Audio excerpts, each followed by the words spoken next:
All right, everybody, welcome back to another episode here with the To Be Fit podcast. I'm your host, Brian Bott, owner of Aspire Fitness in Rumson and Colts Neck, New Jersey. Today, we are joined by a guest, Dr. Shannon Connolly.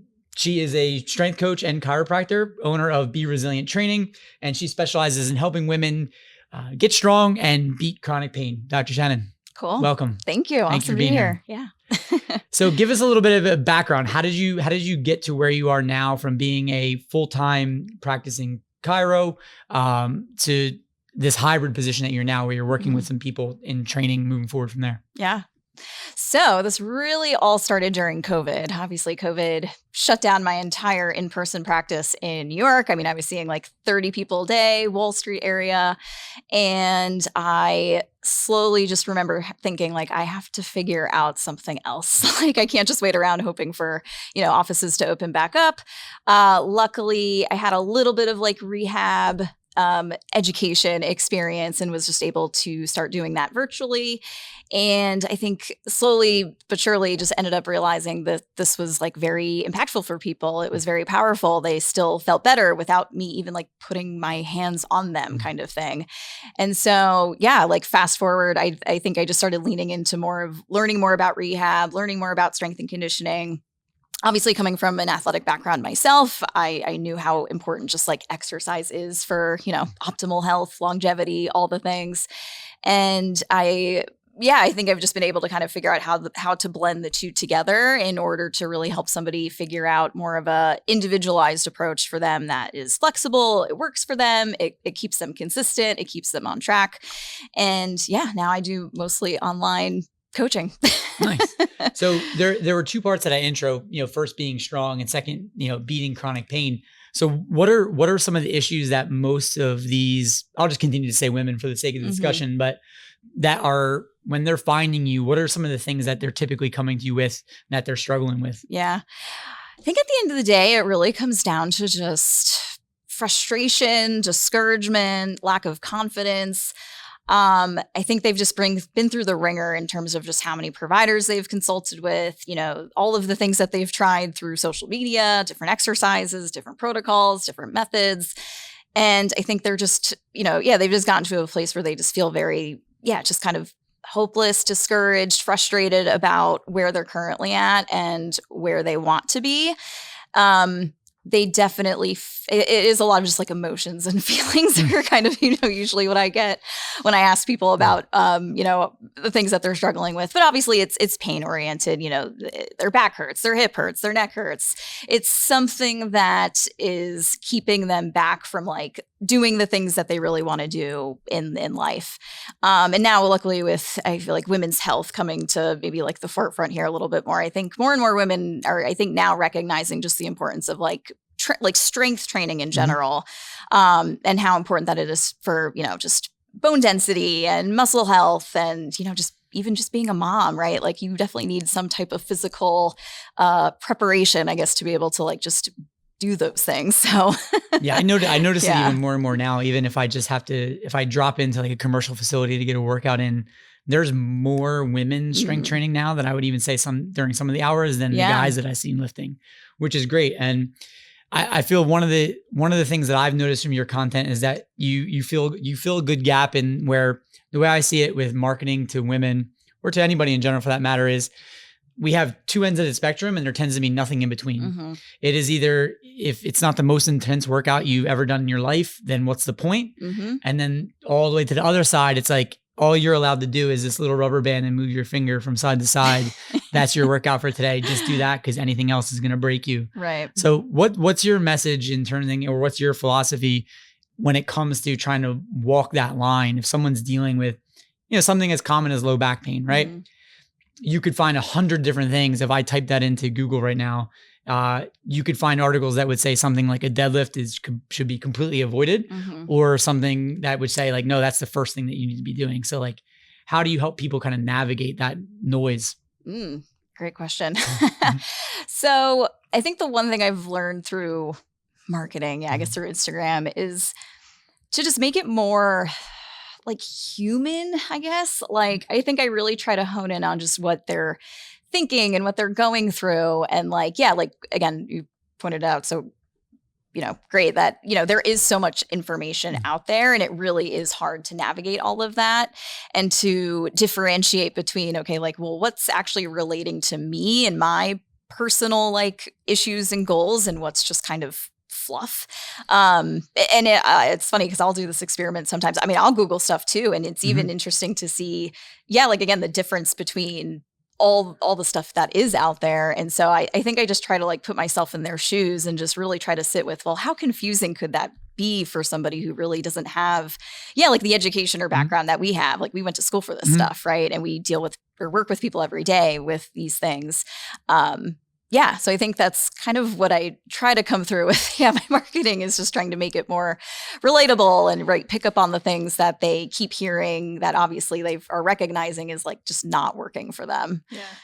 The one thing I know that's a huge pet peeve of mine, and I haven't seen it through any of your content, so bravo to you, is we talked about it briefly off of camera before we started, is that there's this huge trend with Instagram and Facebook now where clinicians or strength coaches pretending to be clinicians are putting up like these reels where it's like, oh, you found this one exercise and suddenly your back has completely loosened up and your back pain is gone. And that can be, I could see that, like, it doesn't even mean that one exercise is bad, right? Like that could be something that could help somebody, but it could also be extremely frustrating to someone who's like, is struggling with debilitating pain. It's not the right choice for them. They do it. They don't get a result. And then they're like, it must just be me. Right. So like, how do you go about, like, especially if you're working online, figuring out like what someone's entry point to fitness is? Because I think if I'm summarizing your message in general is that there is an entry point, right? It might not be what you or I might do or someone else, but there is an entry point somewhere. So how do you go about kind of getting someone started with that? Yeah. No, I always chuckle, honestly, when I see those types of, content. And actually it's funny. Every time I see something like that, I save it because I try to use that also as evidence for people to understand that, like, like you said, right? Some of the stuff is good. Like, I don't want to completely bash like what they're doing. And I'll be honest, I feel like I used to bash on that stuff a lot. But I think, hey, like, being able to see big picture that, it's a lot more complex. And I think the context of somebody's situation is not being represented fully in posts like that. And so as a coach who's trying to be very mindful about like what I'm talking about, how I'm talking about things, what I'm putting out.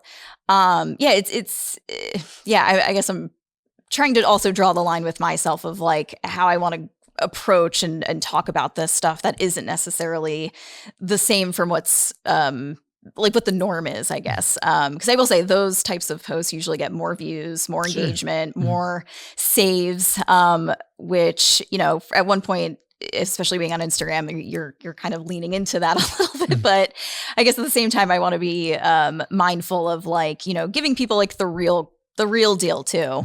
That it's not as always just simple as like doing this exercise or that exercise. And sorry, I forgot the like next question. It's okay. So with and that that's fine because I kind of threw multiple questions in at one time. So the main question being like, okay, someone comes and hires you now, and you're looking for that entry point to fitness, like, and they've either had a negative experience in the past or something like that. Yeah. What's your kind of process of on intake with them of trying to figure out what that first step is? Are you going through that one-on-one with them online through a session? Is it more just consultative? What does that look like in terms of like showing them that, hey, there's something that you can do? Yeah. So I would say before I even do anything like movement, physical related with them, I'm really trying to just get as much information as I can just about them as a person, right? Like, what have they been struggling with? What have they tried? What's worked? What hasn't worked?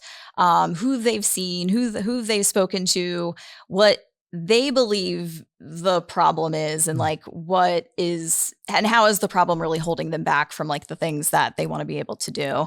And so I do have like an application process. So I actually have people like fill out an application before they even like get on a call with me. And hopefully they can see even just like the types of questions I'm asking and like what I'm interested in actually knowing isn't just like, oh, rate your scale on a rate your pain on a scale of 0 to 10 kind of thing. Or like, oh, the body chart, and just like, I remember going to like the doctor's office and like circling, oh, my shoulder hurts here. So it's like, I'm not even really approaching it in that way. Like I'm really trying to get more of their thought process and their perspective on the issue.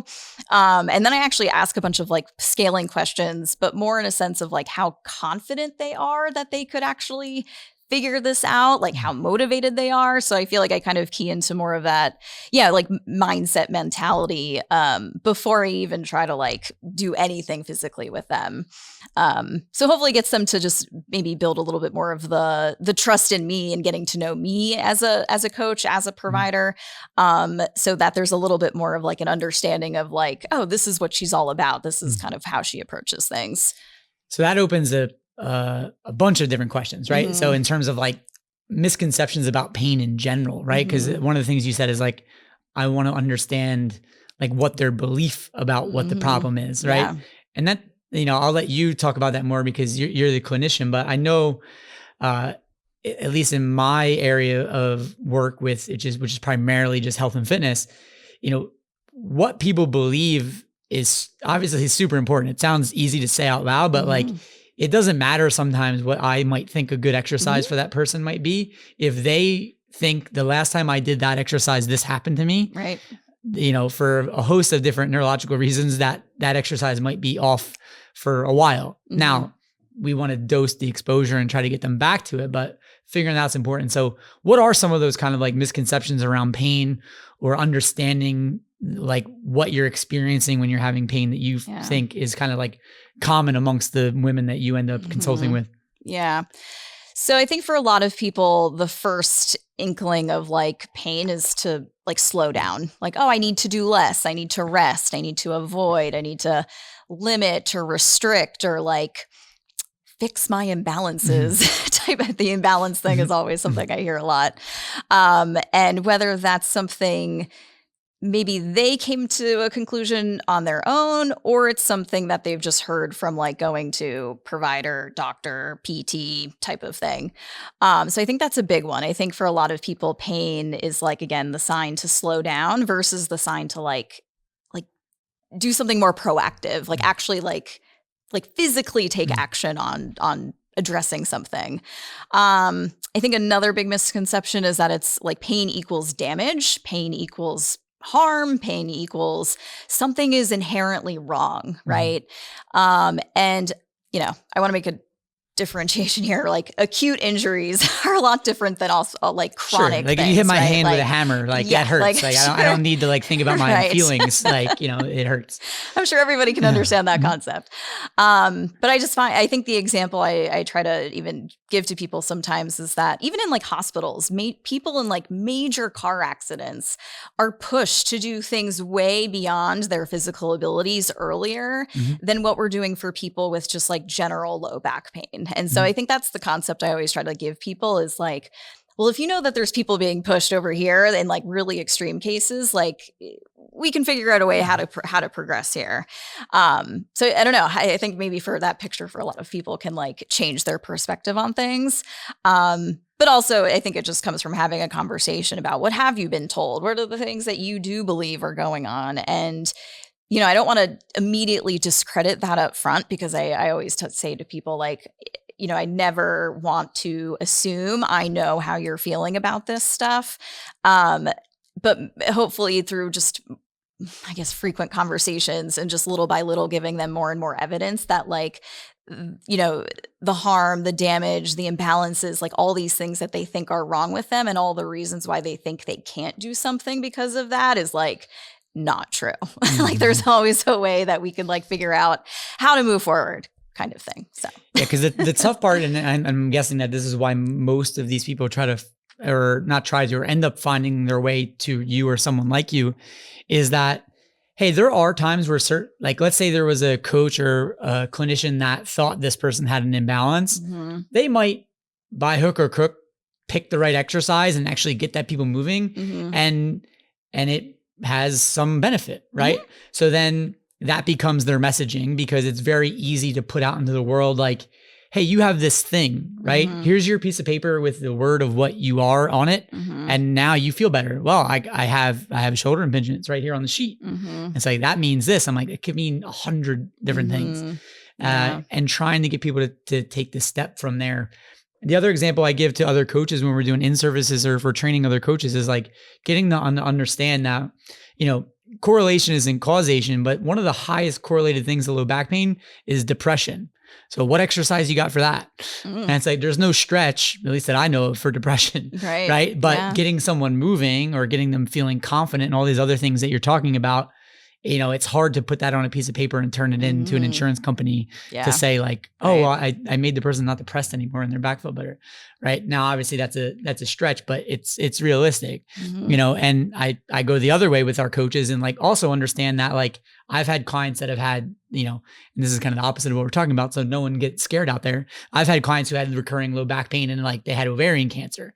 So it's like, there's this big spectrum of like, nothing could be wrong or like you should probably go to your doctor. Right. And then good luck if you go to your doctor, depending on who your doctor is, what kind of level of help you may or may not get from there. Right. So, you know, along those lines of that chronic pain, what are some other things like, I mean, there's low back injuries, there's hip things like that, like, but what are the most common things that you think are mistakes that women are making when they tried it on their own?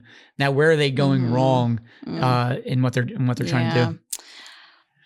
I feel like a lot of women, and I think maybe I don't even want to clarify or just put this on women. I think a lot of people in general who are struggling with pain, I think are always looking to add. It's like, what else should I be doing? What other stretch? What other thing? What other?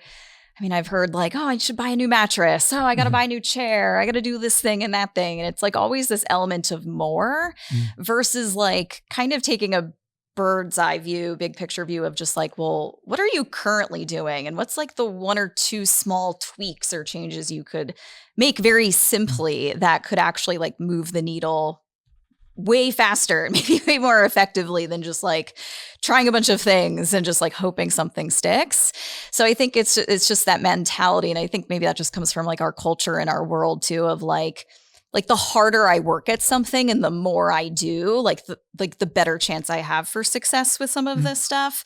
But I feel like right when it comes to pain, the body, it's too complex, right? Like there's too many like emotional, psychological, like things involved that don't always respond to just like more and more and more, if that makes sense. So I think that's kind of, again, like the mentality I'm trying to maybe bring out from people is that, right? I think there's always like hindsight 2020 and like actually like a lot of good things that come from people doing so much already. And I always say like, well, you've already checked all the check boxes in terms of like, well, you've ruled out all the red flags. You've ruled out all this, like you've had blood work done, you've had MRIs done, like nothing is correlating to like something really bad or really significant. So I think that just gives you more evidence that like, like lifestyle and just looking at like, how can I exercise a little bit more frequently or eat a little bit better or sleep a little bit more kind of thing. Is actually just pointing them more and more to like doing the things that they probably know that they need to be doing. Yeah. So those things that they need to be doing. I mean, I've seen your content. I've seen some of the videos you put up of some of the women that you're training. And I think you touched on it in one of the earlier points that you were making, is that the misconception is like, oh, if I've had pain or if I had pain in the past, the common advice that you get from a friend or someone is like, yeah, just take it easy, go real slow. And it's like, when I'm working in the gym with clients, I'm not doing it at a clinical level, but I always just try to go across them. I'm like, did you ever get hurt when you like reached really slowly for something and just grabbed it and then put it back over here? It's like, no, like you threw your back out like sneezing, or like you hadn't played golf in 6 months and then your friends invited you to go play. And like, yeah, I don't know why, like my back was hurting. I was like, have you ever rotated violently 500 times in the course of an hour and a half? Right. Yeah. Last year. I'm like, well, when's your back hurt before? I'm like, last year. And it's like, okay. So what if maybe you put some violent rotations into your training?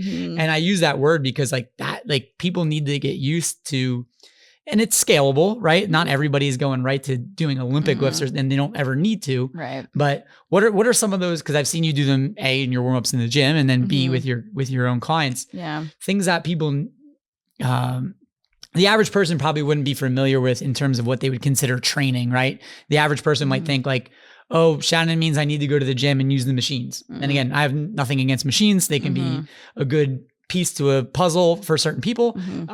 But if people are looking to run around outside with their grandkids, or if they're looking to golf or play pickleball or any of these activities that people do, what are some things in their training that they need to include that are kind of often overlooked? Yeah. So I think the big thing that it comes down to is recognizing, well, what's the best way to prepare myself for the demands of those things, right? And I think a lot of people kind of mistake like, oh, like more mobility or flexibility as a way to be able to like you said, like get up and down from the ground playing with your kid or like running. And I'm not saying those aren't a part of that, but I think the thing that's constantly missing is like more of the, like the speed, the explosiveness, like actually moving your body just faster, like with more velocity, more force. And it's funny what sometimes when I start working with people, who haven't really done weight training, like I think they're kind of being, or maybe they've been taught or told that like, oh, the more slow and controlled I do something, like the more effective that is. And I think, there absolutely is a time and a place for that. I think you need both. I think you need to do things slow, controlled, intentional, with good form, all that stuff. But then you also need to like push yourself to like just do it faster kind of thing with more speed, maybe in different positions, different ways. So I think there's a maybe misconception that slower and controlled is like better or safer, where it's not always the case, right? Because if you're like chasing after your kid, or if you're like, I don't know, if you tripped over like a curb and you had to like catch yourself right away, like the slow and controlled is not going to save you probably in those situations. So trying to figure out a way to like kind of have train for both, do both, but right, like you said, like gradually expose it in a way that is like tolerable and like still keeps them in the safe zone. Yeah. I know, like, so my background was in powerlifting, where if you're trying to move weight in a specific way, like your technique has to be on point. And now I have an 18-month-old, and it's impossible to carry an 18-month-old in front of you and do anything that looks like what you would call a perfect technique squat. Yeah. I'm up on my toes, my knees are going way forward, because if not, her head just falls back and like you can't do it. Like, so I think people are, and that's a good kind of leeway to the next question. Like, yes, there's optimal technique for accomplishing a specific thing, right? If you want to move a big amount of weight, there's probably a best technique to do that, to get things in the right position. Yeah. But for life and certain exercises, like, what are your thoughts on like, hey, this is the one and only technique, or if you do that exercise this way, your back's going to explode, or, it's been better lately with some accounts, helping out, but people are starting to understand that their knees can go over their toes.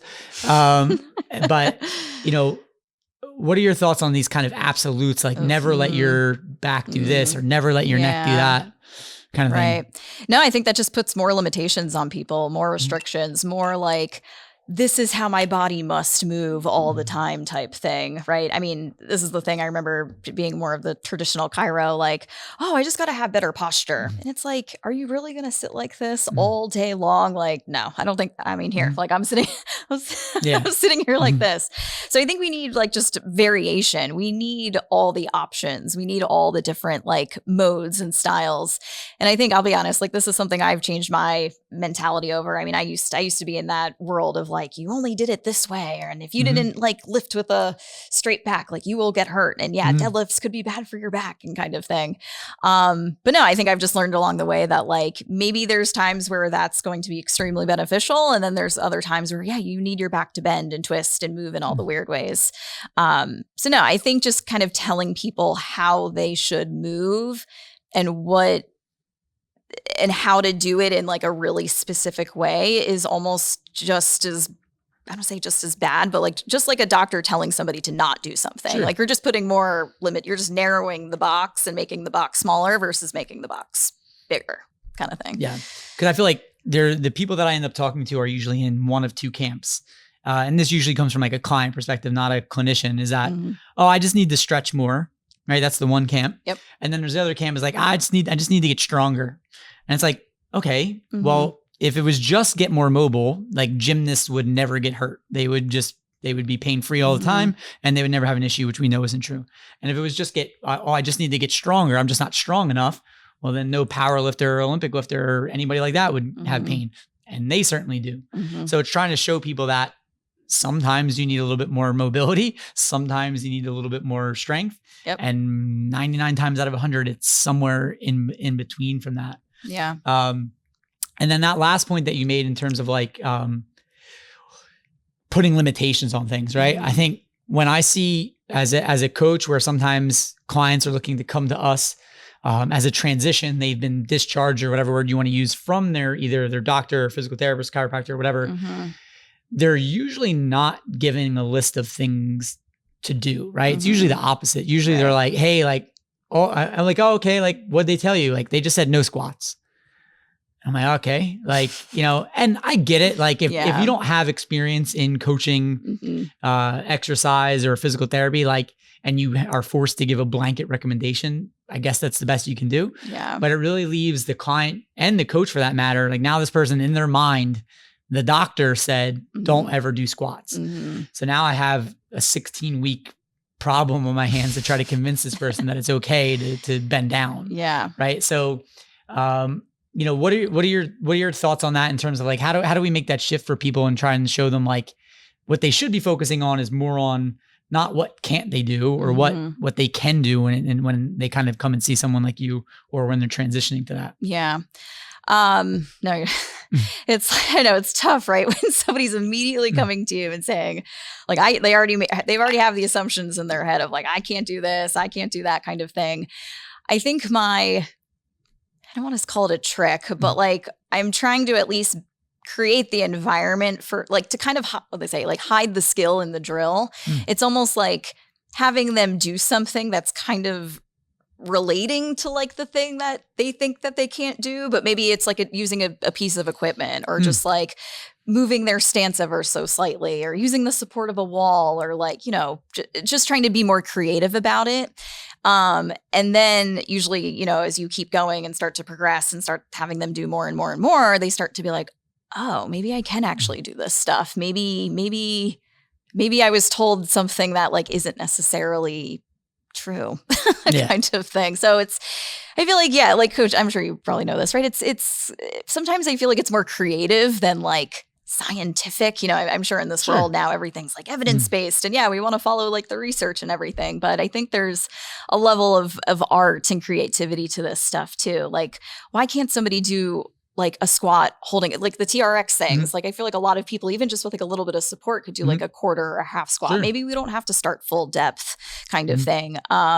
Or like even with like lunges, like what's a regression to get them into that kind of similar position, but it doesn't have to be such a like continuous back and forth lunge if that's really creating knee problems or whatever.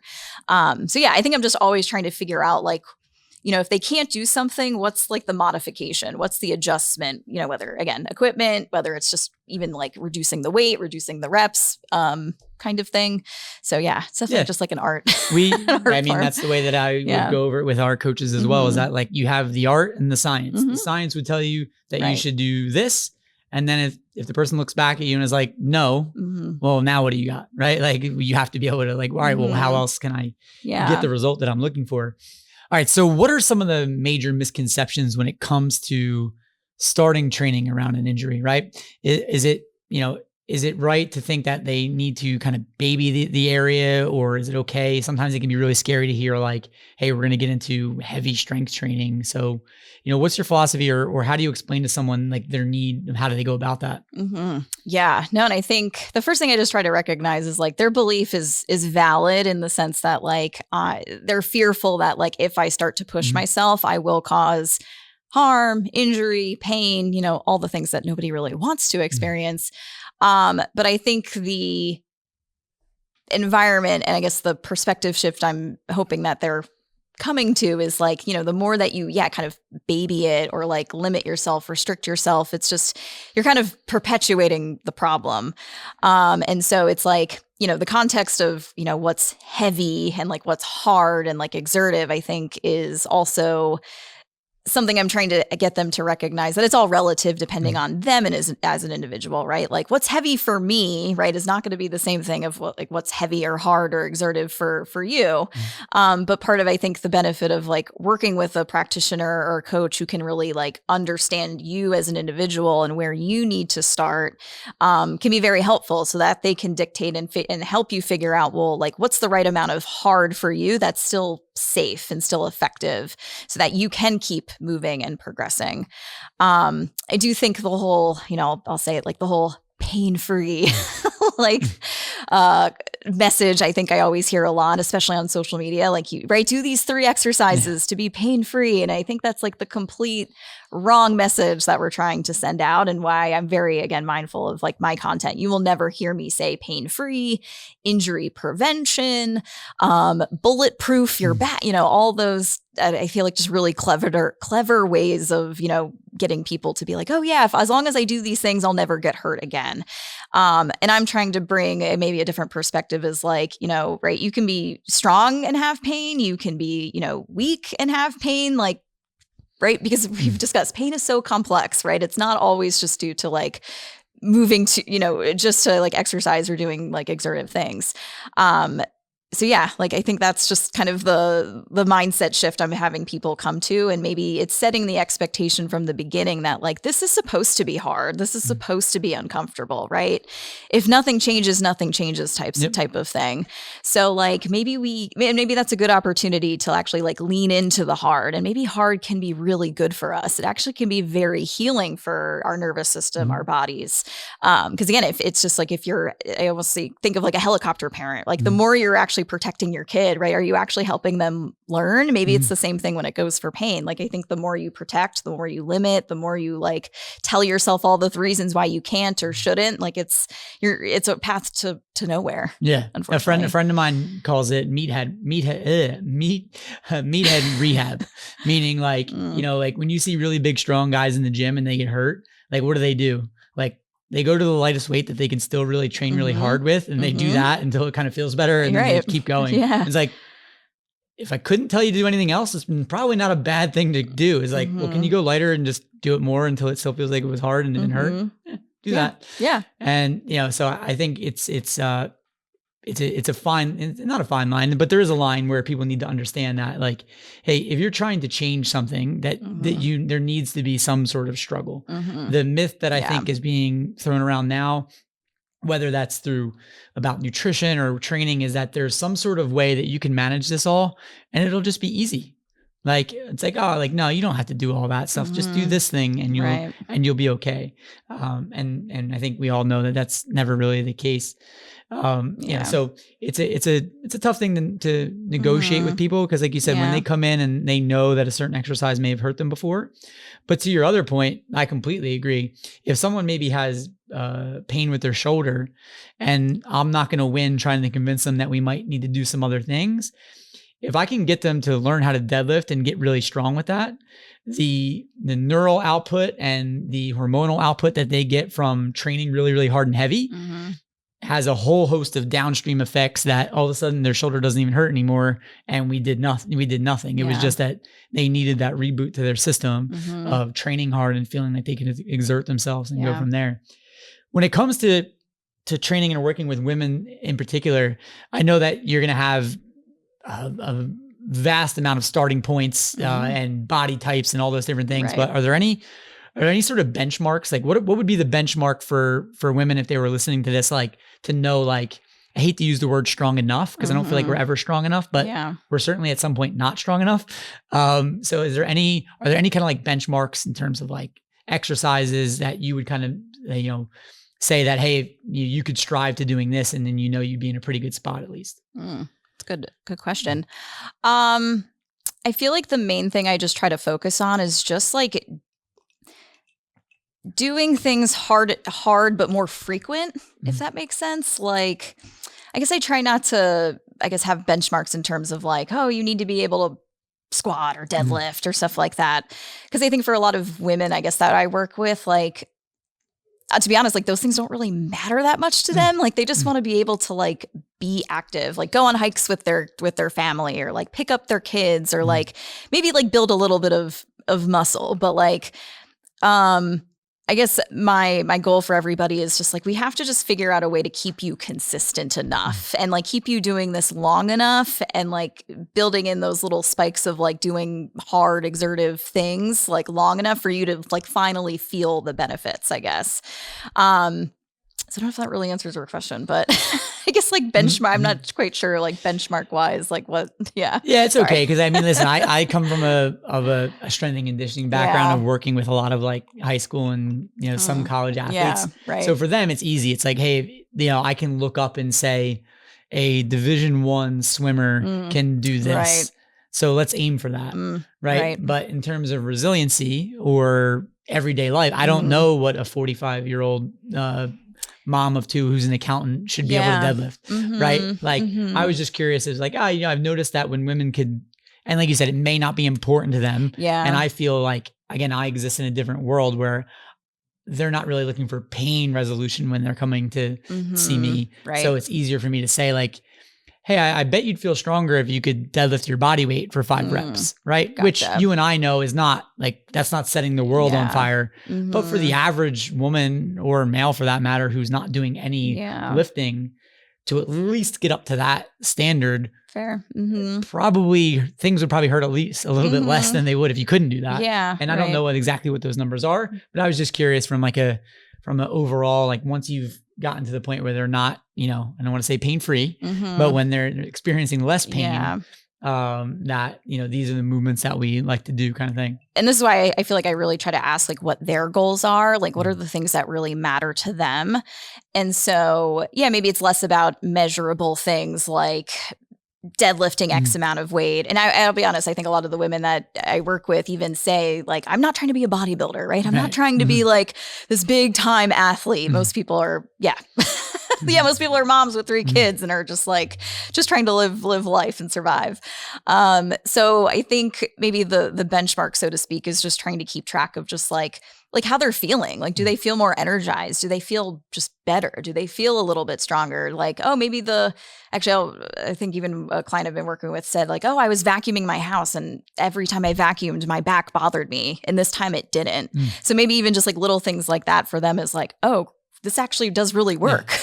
Odds are you're going to vacuum a lot more times in your life than you're going to deadlift. Yeah, so exactly. Might as well take care of that. Yeah. So it's like more of those like life events kind of thing. Or I know I worked with a client who she actually did like the New York City bike, like I forget the 5-city borough like bike tour kind of thing. And she did it last year. And I remember she said she like really struggled with it. I mean, she finished, but it was like a struggle the entire time. And I think she did it this year and she was like, oh, this was way easier this year than it was last year. So like, I think even just them recognizing like things just getting easier and feeling better is like the win, and just like the stuff perpetuating that. The stuff that we're doing should be meant to help you with everything outside of here, not be a destination in and of itself, right? Like we do have some clients that really enjoy the gym and they really enjoy getting after it and training hard. Yeah. And that's great. And we can certainly help, but we kind of fall on that same line where most of our clients are looking at as like, hey, this can't take, like if this is keeping me from playing tennis because I'm so sore or because I can't move, then I'm out. If this is keeping me from golfing because that's what I actually enjoy to do, or if I'm so sore that I can't like babysit for my grandkids, then, you know, that's obviously an issue. So I wanted to shift gears for a second and ask like, what role does nutrition play in terms of chronic pain? Is that something that you work with your clients, or is that something that's outside of your scope, or is that something that you kind of address? So maybe not nutrition in the sense of like, eat this, not that kind of thing. I feel like in this day and age, again, there's enough, I think people have a baseline knowledge around, okay, this is probably a better food option, healthy option than this kind of thing.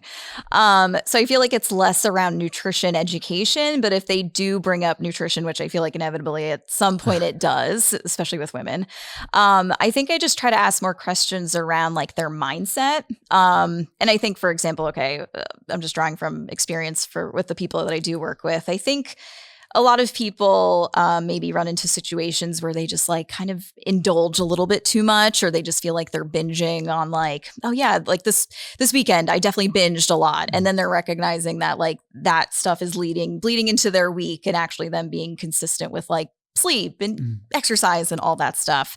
And so I think for a lot of people, yeah, maybe it's a little bit of unpacking. Well, like, what was going on in your life that kind of led you to make that choice? And I think it always comes back to just like stress, right? Like there's some stressful situation that led you to probably making that choice. And so, yeah, I guess I'm not in the camp of just like telling people to like, I don't know, be vegetarian or be vegan or like eat more protein. I mean, whatever. I think everyone's going to have their different beliefs with that. But hopefully it's just getting them to recognize like, next time something like that happens, what's the other choice you could make, and just being more mindful of like why you're doing what you're doing type thing. So yeah, it's a lot more like mindset-y kind of stuff versus just telling people like eat this and don't eat that. I felt like after coaching people for like over a decade now, I've gotten as simple as I can get with it now. And I just put up on all my posts, like, don't eat like an asshole. Like if you could just do that, then you're probably going to be leaps and bounds above where you need to be. Right. All right. So what are some things that people should consider when their doctor tells them that their only option going forward now is surgery? I don't care whether it's back surgery, shoulder surgery, whatever. They've been told, look, it's surgery or nothing. I think at the end of the day, recognizing if they're only giving you one option, to maybe like think about, are there other options here? And have you like exhausted them to your like potential? And I'm not talking, because I know I will say I've had maybe clients where like they've been to multiple doctors, they've tried PT, they've tried chiro, they've tried acupuncture, massage, like all the modalities. But I think the thing that is missing is more of like the strategy. Because again, like most people are just going to like seek out more therapies and more methods and more just like stuff versus looking at, again, maybe it's behavior change that's actually required. It's more like lifestyle-y, type thing that they might need to focus on and haven't really thought about in that way. So if anyone is, like considering surgery, like I don't want to be like, okay, like warning, like don't do this. I just think maybe there are other perspectives. Maybe there are other strategies that like you just haven't figured out yet, kind of thing. And this is where I feel like it's very valuable to recognize like the type of even provider that they're going to, and like being mindful of like, well, what their beliefs are, right? Because a lot of doctors will just go like make a belief about what is best for you based off of like a single MRI, a single X-ray. Like that to me doesn't really showcase, again, what is potentially the better solution here, right? Like, because again, pain doesn't equal damage. And so are we really concluding that like they're just seeing one thing on an MRI and they're like, oh, well, that needs to be fixed and that's going to solve all your problems? Because I will say most people, I mean, I have probably a list of people I could show you who have had surgery. They went under the knife and they still have pain. And it's even worse now than it was before. And so, yeah, it's tough because I will say the one thing you can't reverse is surgery. And so it's like, if you are going to do that, like you better make sure you really have exhausted, again, like all options, like you've really looked at your lifestyle. You've really looked at like everything you could do, like on a consistent, healthy habit basis to try to change that before going under the knife. So yeah, I know it's like one of those situations. It's like, well, maybe it could be helpful, maybe it couldn't. But I guess I'm just trying to give people as many options and chances to like, maybe do something proactive in a different way, but like before making that decision. Yeah, because there's a couple things that you talked about there that I don't think a lot of people understand is that if we hung 100 MRIs up on the wall behind here, we could bring in whatever surgeon that you want. Right. They couldn't, better than a 50-50 shot, tell you which one of those MRIs people are having pain and which ones aren't. Yeah. It could be the most like gruesome herniated disc that you've ever seen.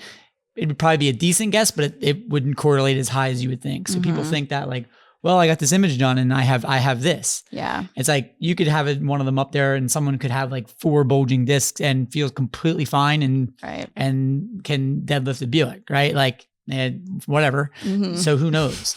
The other example I give, I'm like, well, if it's just surgery, like there's plenty of people that have lost limbs in war and like their foot still hurts and they don't have a foot. Mm-hmm. So like, I don't know what surgery I do for that because there's nothing to operate on. Right. Like, and like that, I like to use extreme examples to try to prove a point, but like it's trying to get them, like, I don't think that that's, you know, Jan's problem if she's having back pain is that she's having some phantom pain, but it gives them an idea of that. Like everyone thinks it's like, this is touching this. So that means it hurts. So if we just get that to not touch each other, it's not operation, right? Like where it's just like, oh, you hit the side, buzz. Yeah. Like just don't do that.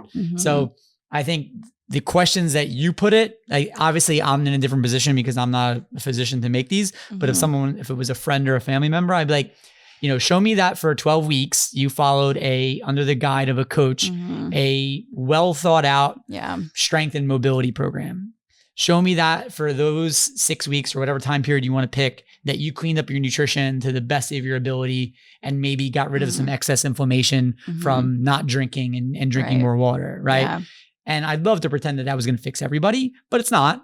But hey, like you said, the only thing that I can't change is whether I go under in life or not. So if I'm going to do that, I'm going to see, you know, did I do training for 16 weeks? Did I clean up my nutrition for 16 weeks? Did I generally move more for that period of time? Yeah. If I've done all those other things and I've eliminated any of the known things that I've known to exacerbate my pain and I'm still there, well, then now I got a decision to make. Exactly. All right. So let's address this kind of common myth about when people are injured that they should just take it easy, sit on the couch, watch some Netflix, and wait till they feel 100% better before they try to do absolutely anything again. So obviously that sounds like a little bit of a leading question, but what are your thoughts around that? Yeah, no, I think that's sometimes like the worst message we can give people is like, when you are feeling in pain or flare up injury, to like do less. Like, I think that's the question I always get a lot from even people I do work with where like they do end up having a flare up, right? For whatever reason. And then the question is like, well, should I do this? What can I do? Should I just like, oh, maybe I just need to like foam roll more. Oh, maybe I just need to like stretch more kind of thing. Or, oh, maybe it's because of like this imbalance that I have type thing. And so, but there's this conception of like, I have to be 100% healed, and whatever healed means to them and like how that looks to them. Like they have to get over that before they can actually start to like move forward and like, you know, get stronger, gain more mobility, have more like physical ability kind of thing. But I think at least the message I try to bring to people is like, you know, you don't have to wait until you're 100% better to still get the benefit from these things. And that like sometimes doing the uncomfortable, the hard work, the things that you're even like a little apprehensive about actually could be sometimes the best things for you, right? It's like, what's the old saying of, you know, maybe the things that you're most resistant to, like, are the things that you probably need to do the most. Absolutely. Type thing, right? Like there's a, I think I sent you that book, right? It was like, I think it's called like The Blessing of an Injury or something like that. And it's like, the reason that things break is they weren't strong enough to stand up to some sort of amount of stress, whether that was the amount of repetitions of stress or the load of stress. So then trying to get people to understand, it's like, well, how do we get more resilient to stress? And it's like, well, training. I'm like, okay, so we're going to train. Like, you know, it doesn't mean if you tweaked your back that we're going to come in and be like, we're just going to deadlift today. But like we can walk, we can do a body weight circuit, we can do upper body, we can do conditioning, we can move. And I've never had anyone come in after that and being like, that was the worst decision. I feel so much worse now. Yeah. Like you will always feel better, especially if you're doing it under the guide of of someone who knows what they're actually doing and is going to eliminate any of the potential things that might, you know, send you back a bit. Totally. No, I think like this is where like dosage matters, right? And I think this is something maybe people don't understand about exercise is that like, just think about the overall dosage of that, meaning like how often you're doing it, what you're doing, what weights you're using, what exercise, like the nitty gritty of exercise itself. And so I think this is where people kind of mistake and don't necessarily understand. There's like a dosage you can handle, and then there's a dosage that's like probably too much too soon. And then there's a dosage that's just like, it's it's too easy. It's just not doing anything. And so like, I think as a coach, that's why, you and I are very valuable in that aspect, because I think we can like keep people in that safe zone of like doing the healthy amount of stress that's going to move them in the direction forward. And so, and I think that's something I try to have people recognize too, that like all exercise is stress. It is stress on the body at the end of the day, but like maybe stress doesn't have to have a bad rap in that sense with pain, because I think that's what people are fearful of, right? Like, oh, too much stress, it's going to cause more pain. But maybe stress can be reframed in a way where it's actually, again, it's healing, it's beneficial, it's making you just like it's helping you be able to tolerate more.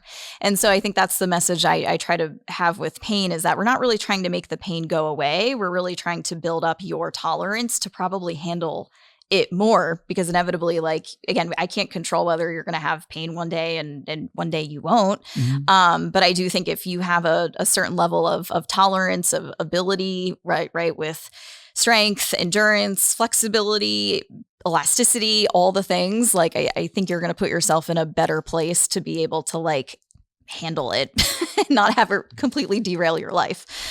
Yeah. And I think the parallel that you just drove there is people are always looking for I just need, what's this one thing that I need to do to fix it? And I see the same thing with like strength. So like, even if it's in an exercise, like every time I'm benching, when I get to like the most weight I can do, my left arm dips a little bit.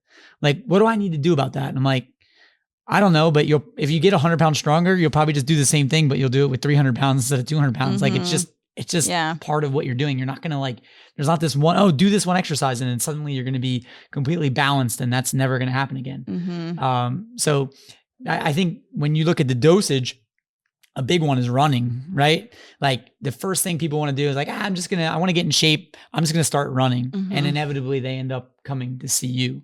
So can you just touch on like, why is running such, I don't want to demonize running either. Like I love running. Like I think it's a great, I get much more of a mental clarity or relaxation from anxiousness from running than I do with lifting, even though I prefer lifting. Right. But if I'm like super stressed out going for a long run, I find to be more relaxing than anything else. Yeah. But but that can be an issue for some people. So like, why is that such an issue for some people trying to start that? I think we don't give enough credit sometimes for like how physically demanding running is, even just like at a low level, easy tempo pace, right? It's repetitive by nature. And so if you look at, right, most injuries, I think at the end of the day, and again, I'm really watering this down a lot, but like, it's because you're just repeating something over and over and over again. And at some point your body's going to probably tell you one way or another that like, this is too hard right now. And so I think maybe, again, breaking down the demands of running, like what do you need to be able to do well enough before you can actually handle like running? And so, okay, maybe a good example is like, right, if you're training for a marathon, right, you wouldn't start by running 26 miles. Like you would start with running 1 mile. But then if you haven't run at all, like maybe you shouldn't just start by running 1 mile. We got to like break it down even further. Like, do you have enough single leg balance? Do you have enough calf strength? Do you have enough hip mobility, core strength, elasticity? Yeah. Can you hop from one leg to another kind of thing? Even like balance tests. I mean, I do a balance test on everybody. Nobody can stand longer on one leg for more than like 10 seconds. So it's like, how are you going to do that over and over and over again for like a long period of time? So I think we just have to, help them recognize that like maybe there's some prerequisites that they need to like get really good at first before you can run. So it's like approaching it like an athlete, right? If you want to be able to like deadlift a certain amount or like perform in a certain sport, it's almost like the reverse engineering process of that, but obviously doing it at a level that like fits them, I guess, as a individual. I try to get clients to understand that like if you want to run, I'll help you. And then but we need to look at it as like you need to get in shape to run, not run to get in shape. True, right? Like you need to get your body. Like if you came in for your first session and you're like, what are we doing today? I'm like, well, okay, we're going to hop back and forth between your left and right leg. And we're going to do that. Yeah. About 12,000 times. You like, that seems a little excessive, right? Like you like, well, that's going out for a jog, right? Yeah. Or if I said, since that's like for even, I think it's depending on how good you are at running, up to 10 times the load of your body weight in joints. Exactly. If I said, okay, like for squats today, like what do you weigh? Okay, we're going to put about 8 times that on the bar and we're just going to try to go. Right. Like when you put it into other examples, people are like, oh, that kind of makes sense. That seems a little silly. And where, so getting them to understand that, yeah, like It might be walking and then running for like 30 seconds and then walking for 2 or 3 minutes. But all right. So last question, like I think in the news, things like that, we see now, hey, there's an epidemic of people's health is as far away from good health, I think, as we've ever been, despite all this great information that we just went over. So, you know, the example that I give is that like, even with the kids that I work with now, it's like, they all know just enough to like be really dangerous. They're like, oh, I read this, like, I can't squat because of my ankle mobility. And I'm like, you're 13. I'm like, I look at training videos from, 20, 30 years ago and everybody, and I'm not saying that people have to do this, right? Like, and I'm not trying to be like the get off my lawn guy, but like everybody just used to put the bar on their back and could squat low and didn't really, there were no ankle mobility or hip internal rotation deficits. So like, how did we get here, and what role, if anything, can someone like you or I do about any of that? Yeah, that's like probably both. I mean, maybe the bigger reason you and I like are doing what we're trying to do, right? Like, I think we're just trying to provide to build a community and a space for people to do this stuff maybe in a way that works for them, kind of thing. But what was I going to say? No, I think unfortunately, right, like we're living in a world where there's never been more information. There's never been more access to, right? Like, I mean, there's gyms everywhere. Like there's boutique fitness classes and yoga studios and Pilates studios. And there's like all this abundance of like health stuff. But like, yeah, it's interesting to look at the statistics of like our country. And like we've had, higher amounts of like people with diabetes and chronic health issues and like all the mental health, that whole thing. So I just find it's such an interesting thing to see. Like there's never been more of this, but there's also like at the same time, like there's more of the bad stuff happening. So I think it always, I don't know. I think the big thing at the end of the day is like, I think the way fitness, I think, has been maybe just like broadcasted on like a marketing level. It's like, at least, and I'm just going to relate this to the women that I work with, but it's almost like this like club or like secret society that like, right, if you didn't grow up being an athlete, and if you didn't grow up being like an active person, then it's like, well, they don't see themselves as like somebody who is an active person. So I think, right, like I think for a lot of people I work with, like looking at a gym is like really intimidating, and it almost creates more fear and more of a barrier to entry because they just don't see themselves in that space. And so I guess what I'm trying to do is maybe provide just like another option. Again, there should be like less barrier to entry for people who maybe are like fearful or intimidated or just don't like vibe with that, and that's okay. So I think, hey, at the end of the day, like hopefully there are just like more options for people. But I think maybe as coaches, we also need to be mindful about like maybe just what our even initial like process does look like, so that you aren't like leaving anything out for people. And I think at least that's the feedback I get a lot from some of the women I work with. They're just like, yeah, like nobody's asked me those questions before. Nobody's like told me this in this way, that it doesn't have to be all about, right, like PRs and like, that type. And again, like there's a space that's meant for people with that. But I think for a lot of people, it just hasn't been maybe presented in the way that really like clicks with them and resonates with them. And maybe that's kind of what I'm trying to do. All right. So what are some things that, I'll use me as an example, what that future me would thank myself for doing if I wanted to maintain my level of feeling good, moving well, and that people who aren't going to do these things would be in pain or struggling with later on. Mm-hmm. So I think the main thing is maybe just asking yourself the question, like, what do you want your life to look and feel like in 10, 20, 30 years? Picturing that, and then trying to, again, like reverse engineer. Well, what are the things, what are the habits, what are the changes that I need to be doing now in order to give yourself like the best chance to actually make that real?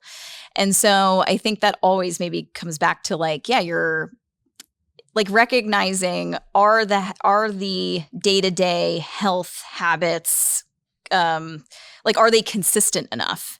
And I think for a lot of people, maybe they're recognizing that like, I sometimes do things and then I stop and then I try to do it again and then I stop. And it's like this very like wishy-washy kind of thing. But I do think if you have the goal of like wanting to be mobile and active and like vibrant in your later years, then like I think you have to have maybe the hard conversation with yourself and like, are you actually doing the best things now to support those things later on? And I think it's like really easy to just like say that out loud. But I think this is where, again, I've gotten more into like mindset and behavior change, because I think like in terms of, okay, motivation and discipline or like willpower, like I think all of these things that people feel like that they need to have in order to like exercise more frequently, right?